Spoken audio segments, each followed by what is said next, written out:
Remember the corporate drama we spoke about last week where Compass started pulling apartment listings off of StreetEasy and all that?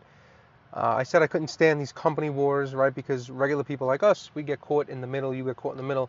So it didn't take long. A group of renters is now suing Compass, claiming those exact games jacked up their rent, especially in a place like New York, right? So according to Real Estate News, Housing Wire, and Inman, two Manhattan renters filed a federal class action lawsuit against Compass on August 19th. Their argument is that Compass has spent a decade buying up its competitors, right? Corcoran, Sotheby's, Coldwell Banker, and more in a $1.6 billion deal until it controlled an estimated 80% of the Manhattan rental listing market. Then, the renters say, Compass used that dominance to yank listings off StreetEasy, right? Shrink the pool of apartments people could actually see, and then drive the rents up. Their proof, right? The two renters say that they grabbed one bedrooms in downtown Manhattan in early August. They're paying $5,200 a month, which is way above the roughly $4,400 median for July.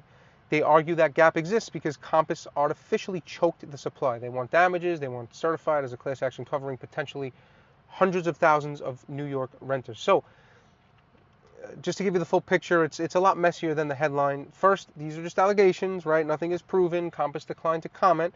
Second, rents in New York are up for a whole pile of reasons. We have talked about this over the last couple of hundred videos. There's the broker fee, right, pushing units off market, the rent freeze, years of underbuilding, historically low vacancy. So blaming one brokerage for the entire rent spike is a huge leap. Compass will absolutely argue that. Third, this thing is already procedurally messy.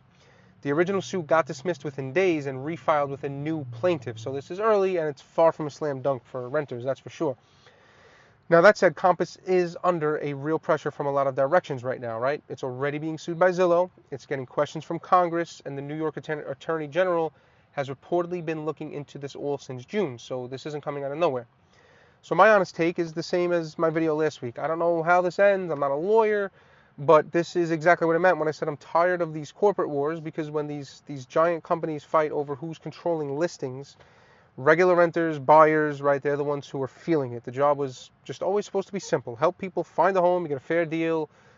Everything else is noise, but that's been detracting from this. So as usual, Joe, Bridge and Borough team, full breakdown, link in bio.